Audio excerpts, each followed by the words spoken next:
অনেকের কাছে মনে হবে লোকটির অপরাধ অতি সামান্য, কিন্তু রাগে আমার গা জ্বলে গিয়েছিল।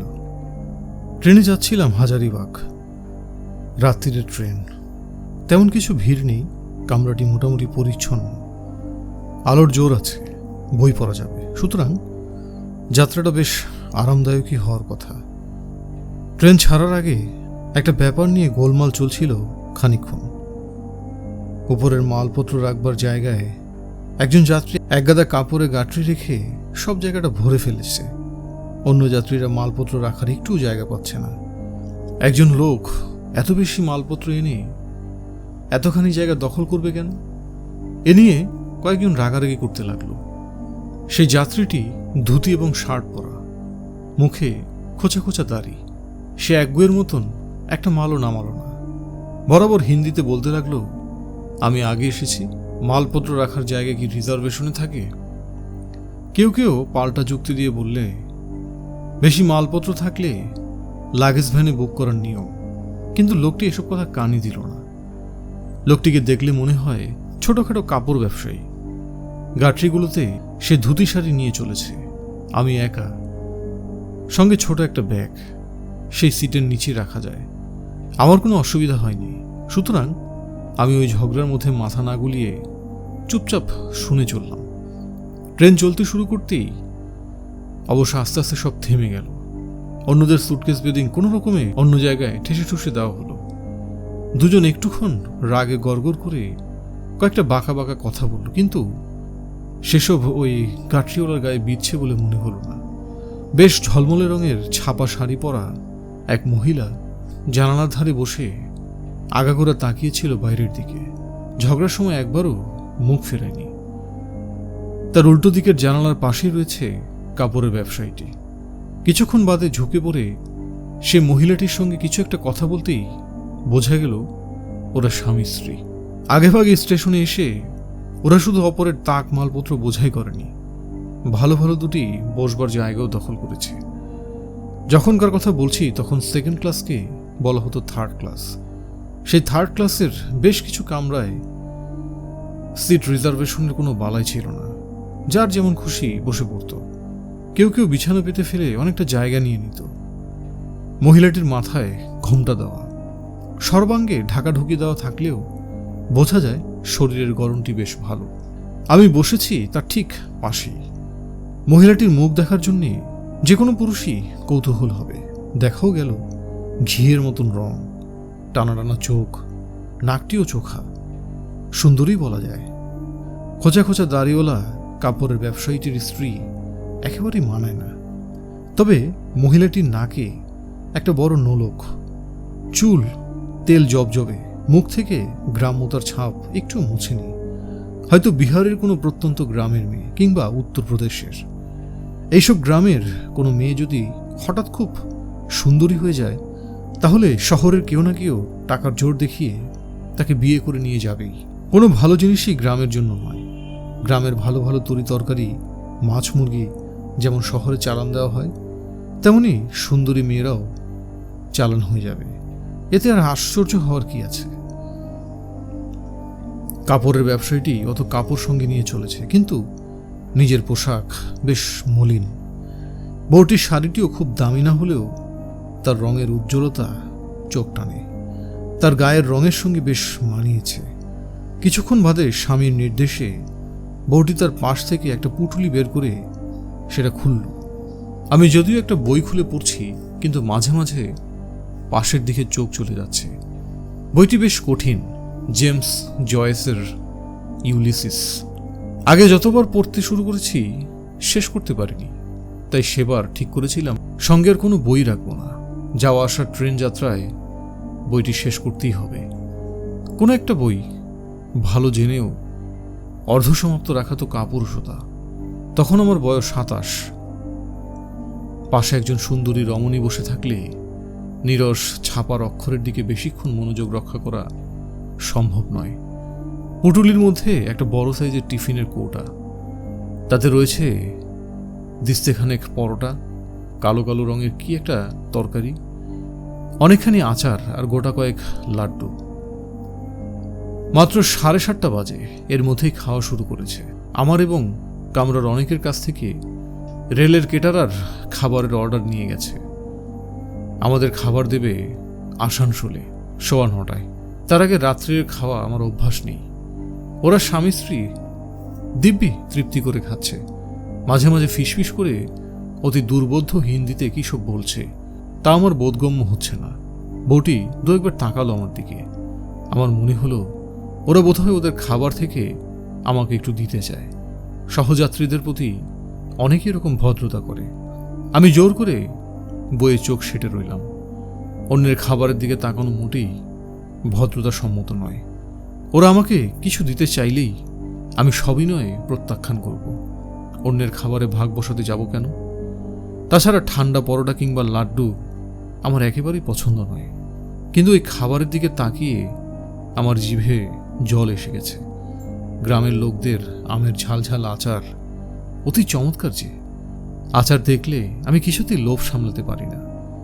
ওরা যদি খুব পিড়াপিড়ি করে তাহলে খানিকটা খাবারের সঙ্গে এক টুকরো পরোটা আমি চেখে দেখতে পারি, কিংবা শুধু খাবার। শেষ পর্যন্ত ওরা অনুরোধ করলই না। সব খাবার চেটেপুটে খেয়ে শেষ করলো দুজনে। বউটি বর্তন ধোয়ার জন্য চলে গেল বাথরুমের দিকে। এতে আমার মনে একটা ক্ষোভ জন্মানো স্বাভাবিক। আমাকে পরোটা লাড্ডু প্রত্যাখ্যানের সুযোগও দিল না, কিংবা ওদের আচার চেখে দেখে প্রশংসা করতাম, তা থেকে ওরা বঞ্চিত হলো। অন্য কোনো লোকের সঙ্গে ভাব জমাবার ওদের কোনো ইচ্ছেই নেই। তার জন্য ওদের দোষ দেওয়া যায় না। প্রথমেই কামরার কিছু লোকের সঙ্গে ঝগড়া করে এখন ওরা কোণঠাসার মতন আচরণ করতেই পারে, কিংবা হয়তো ওদের নতুন বিয়ে হয়েছে, নিজেদের নিয়ে মত্ত থাকতে চায়। বউটির সঙ্গে স্বামীটির বয়সের অনেক তফাৎ। স্বামীটির বয়স অন্তত ডাবল। প্রৌঢ়স্য তরুণী ভার্যা। কাপড়ের ব্যবসায়ীটি নির্ঘাত টাকার জোরেই তরুণীটিকে বিয়ে করেছে। গ্রামে তো এরকমই হয়। কিছুক্ষণ বাদে আমাদের কামরায় উঠল একজন ভিখিরি গায়ক। রাত্রির দিকে সাধারণত ভিখিরির উৎপাত কম থাকে। অনেকে ট্রেনে ওঠার পর থেকেই ঘুমের উদ্যোগ করে। এ সময় ভিখিরিরা পাত্তা পায় না। কিন্তু এই ভিখিরিটির বয়স কিন্তু 20-21, খালি গা, মালকোচা মেরে ধুতি পরা, হাতে একটা বাঁশি, কি যেন রাখাল বেশি কোষ্ঠকাঠুর। উঠেই ছেলেটি একটা গান ধরল, পরিষ্কার চাছালো গান। গলায় তেজ আর সুর দুটোই আছে। ছেলেটি যেন জানে ওর গান শুনলে কেউ আপত্তি জানাতে পারবে না। তখন আর ছেলেটি ভিখিরি রইল না, সে একজন গায়ক। রেডিও বা রেকর্ড কোম্পানি তাকে চেনে না। পাড়ার জলসায় সে ডাক পাবে না। সেজন্য সে ট্রেনে যাত্রীদের গান শোনাচ্ছে। গান গাওয়াটাই তার জীবিকা। গানের পরে সে যখন লোকের কাছে পয়সা চাইবে, সেটা ভিক্ষে নয়, সেটা তার পারিশ্রমিক। পরপর 3টে গান শোনালো ছেলেটি। সত্যি সে ভালো গায়। চলন্ত ট্রেনে খুব চেঁচিয়ে গাইতে হয় বলে অনেকেরই গলা ভেঙে যায়। এর এখনো ভাঙেনি, অল্প বয়স। 3খানা গান গেয়ে সে যখন থামল, তখন কেউ কেউ তাকে আরো 2-1টা গানের ফরমায়েশ করল। ছেলেটির কোনো আপত্তি নেই, যে যা বলে সে গেয়ে দেয়।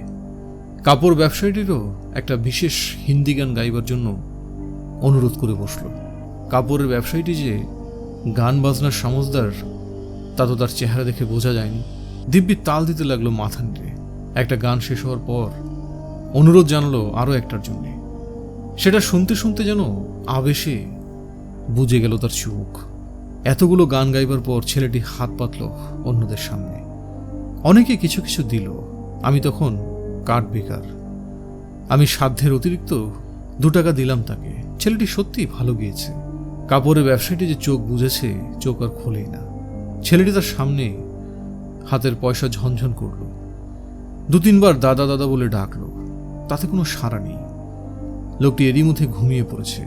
এটা অসম্ভব, মটকা মেরে আছে, একটা পয়সা দেবে না। ছেলেটি কিছু না পেয়ে চলে গেল। আমি স্তম্ভিত। গান শুনে অনেকে পয়সা দেয় না, তা ঠিক। কেউ কেউ ভিখিরি বা কোনো কাউকেই পয়সা দেয় না, সেটাও তাদের ব্যক্তি স্বাধীনতার ব্যাপার। কিন্তু এই লোকটা গান শোনার জন্য অনুরোধ জানালো কেন?